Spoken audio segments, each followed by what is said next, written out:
Alhamdulillah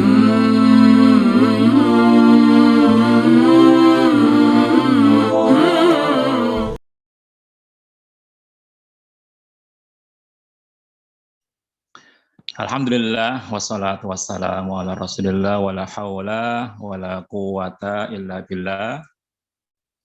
Semoga sampai hari ini kita semuanya masih senantiasa dilindungi oleh Allah Subhanahu wa taala, diberi kesehatan dan bisa menjalankan ibadah puasa sampai nanti akhir Ramadan sesuai dengan anjuran dan ajaran Rasulullah Sallallahu Alaihi Wasallam.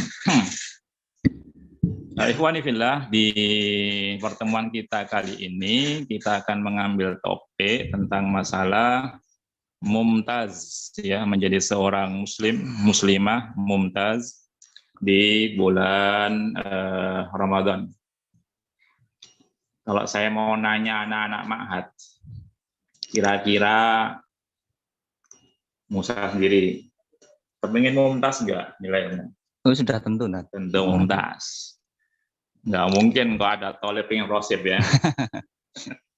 Mesti bikin minimal jahit lah atau jahitkan. Mesti begitu. Nah, ini yang kita mau angkat pada sore hari ini. Bagaimana agar supaya kita menjadi muslimah yang mumtazah di Ramadan kali ini. Seseorang, ya, talib ma'had misalkan, itu kan semuanya itu belajar.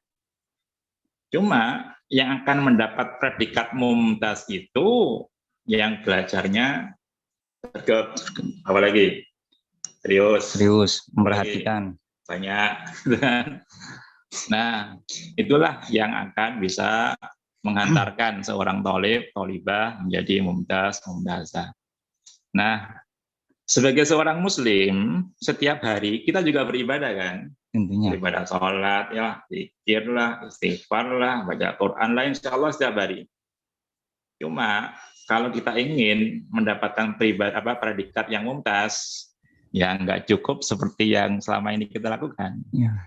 Harus ada peningkatan, baik itu secara kualitas ataupun kuantitas. Agar supaya menjadi mumtaz, sama dengan thalib tadi ya. Kalau cuma belajarnya seperti biasanya ya nggak bisa saya predikat mumtaz, paling makbul. Ya. Nah, kita mau bicarakan satu persatu. Apa kira-kira?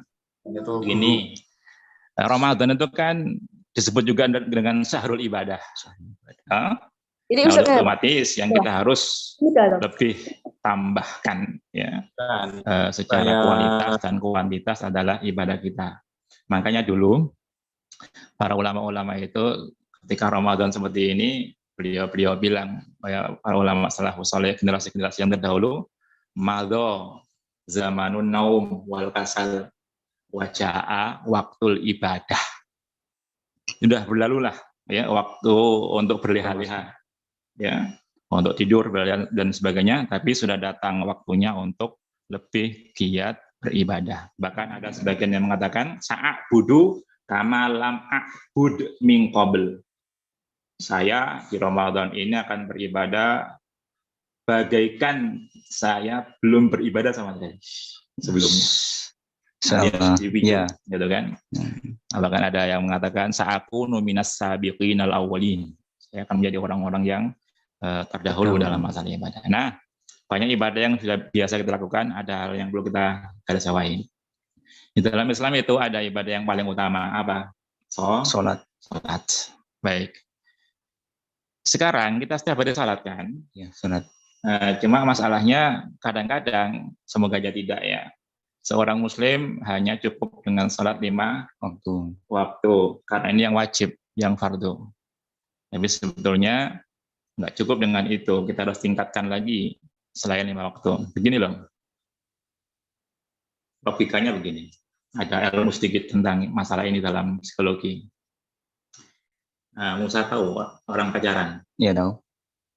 Ada si A pacaran sama si B. A cowok nih, B cewek. Nah, A bilang kepada si B, ya, saya cinta kamu dan sebagainya, gitulah. Nah, oke. Ini kan si A cowok kan, ada Iya. cowok. Nah, ada si B cewek. Nah, ada pacaran.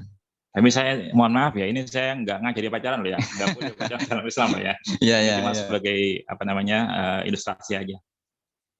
Si B ini cewek Mm-mm. bilang kepada si A cowok, Iya. A, datanglah ke rumahku tiap malam minggu, wah kunjak. Wes. Jawaban siapa? Tentu. Tentu. Tentu. Oke. Itu jawaban si A. Tentu saya mau datang tiap malam minggu. Tapi sebetulnya secara psikologis jawabannya bukan begitu. Tergantung kualitas cintanya si A kepada si B. Wah, Masya Allah. Kalau cintanya pas-pasan, dia akan bilang tentu ini tadi pas-pasan. Tiap malam minggu tok. Tapi kalau si A cinta banget kepada si B, nggak akan cukup tiap malam minggu.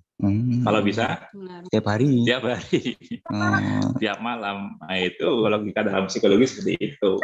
Nah, media pertemuan seorang mukmin dengan Allah Subhanahu wa taala itu melalui media salat. Iya. Kalau seorang mukmin salat 5 waktu fardu sehari semalam sudah pas itu. Iya. Tapi ya pas-pasan. Pas-pasan ya. Ya gitu nih. Nah, kalau dia mau meningkatkan lagi keimanannya, kedekatannya dengan Allah Subhanahu wa taala, ya nggak cukup dengan 5 kali sehari semalam.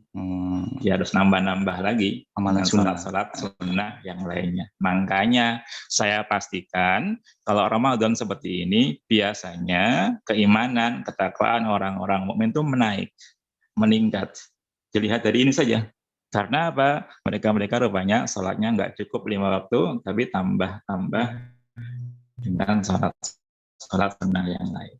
Kayak tadi itu. Nah, sebetulnya kan ada itu dalam surat Al-Baqarah 165 itu. Alladzina amanu asyaddu hubban lillah. Redaksinya pakai hub loh, cinta. Walladzina amanu, dan orang-orang yang beriman asyaddu hubban lillah. Sungguh sangat cintanya kepada Allah Subhanahu wa taala. Jadi nggak cukup dengan 5. Ini yang perlu kita lakukan di Ramadan ini sehingga insya Allah nanti menjadi mumtaz. Jadi muslim yang mumtaz. Masa seorang muslim kok guru 5 kali sehari semalam? Pas-pasan namanya. Pas-pasan ya. Dari sisi yang lain, ada sebuah riwayat. Ini riwayat jarang-jarang diungkap oleh para ustadz. Ya. Riwayat dari Ahmad bin Yasir. Ada Syekh Albani memasukkannya dalam Sahih Al-Jami. Nomor 1626. Silakan dicek. Jadi hadisnya begini. Ya, ma min rajulin yansarifu illa kutiba lahu usru salatihi tusuha sumunuha subuha sudusuha humusuha rubuha sulusuha nisfuha atau kama qala. Jadi tidak ada seorang muslim pun yang salat, kita semuanya selama ini, kecuali akan dicatat, ditulis, dinilai salatnya itu, kata Rasulullah SAW dalam hadis tadi itu, mungkin 1/10, 1/9, 1/8, 1/7, 1/6, 1/5, 1/4, 1/3, setengah. Titik sudah. Dalam soal ini Rawahu Tirmidzi, Abu Dawud dan Ibnu Hibban. Syekh Albani memasukkan dalam Shahihul Jami' Shaghir nomor 1626.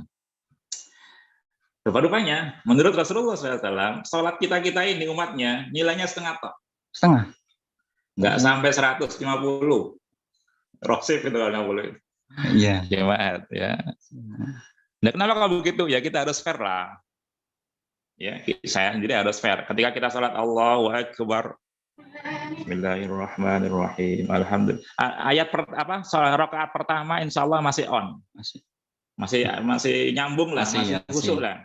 Tapi rakaat yang kedua, saya yakin sudah mulai mikir macam-macam. Aduh, sepekan lagi ujian, belum belajar. Aduh, ini aku sorok gimana tadi ya, begitu macam-macam. Kesana kemari. Maka pantas kalau kemudian beliau mengatakan paling cuma setengah. Iya. Nah, makanya ada riwayat-riwayat yang lain. Apa itu? Agar supaya kita bisa menyempurnakan nilai ibadah yang paling utama dalam Islam ini, yaitu salat, ya, disuruh untuk menambah-nambah dengan salat-salat sunnah. Nah, sebagaimana tadi sudah kita analogikan dengan orang bacaan tadi itu, imannya menaik, kemudian ketakwaannya menaik, kemudian juga insya Allah nilai ibadah Nilai sholatnya akan ibadahnya. sempurna. Karena di sholat fardu tadi itu kurang lebih itu. Nilainya paling cuma setengah aja. Ya. Di dalam riwayat yang lain dikatakan, nah, kita disuruh untuk menunaikan dengan sholat jamaah.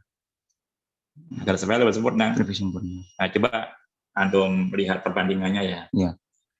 Kata beliau tadi kan, kalau kita sholat itu kan, yang paling bagus cuma setengah nilainya. Ya. Itu paling bagus. Paling bagus. Nah, yang terburuk tadi 10, ya. Nah, gini, kalau Anda Musa sholat fardu sendirian di rumah atau tempat kos dengan terus sholat yang khusyuk lah gitu kan. Kata beliau tadi nilainya paling setengah atau? Setengah. Nah, tapi kalau jenengan sholat berjamaah di masjid, walaupun dengan kualitas yang mohon maaf mungkin kurang sempurna, Ya. karena mungkin softnya juga menggang dan sebagainya gitu. Ya, ya. Nah, ya. Nah, katakanlah nggak sampai setengah lah, 1/9 lah. Kalau 10/10 janganlah ya. Ya, ya. 1/9. Tapi kan masih kali 27. Ya. 1/9 kali 27 berapa? Wih, banyak kan? Masih 3. Masih 3. Lumayan lebih ya. Jadi kalau sholat sendiri terbagus cuma setengah tak. Mm-mm. Tapi kalau sholat berjamaah dengan kualitas yang buruk masih 3. Bagaimana? Berjamaah. Nah, makanya oleh karena itu, alhamdulillah di Ramadan ini banyak saya perhatikan masjid-masjid mulai penuh jamaah gitu kan. Nah, seyogyanya tidak hanya Ramadan saja gitu kan. Jadi orang mumtaz itu ya harus selamanya. Nah, Ramadan ini memang momen untuk bisa memperbaiki kembali hal tersebut. Nah, ini yang pertama yang kita harus naikkan kualitas dan kuantitasnya agar supaya menjadi mumtaz. Jadi kalau antum biasanya belajar baca atau menghafal di ma'had gitu kan, nah ini urusan ini nih. Kalau mau ujian kan antum harus tingkatkan lagi agar supaya mumtaz. Nah ini juga begitu. Urusan salat harus kita tingkatkan lagi karena keadaan salat tadi seperti yang disindir oleh Rasulullah SAW. Oke, ini yang pertama ya.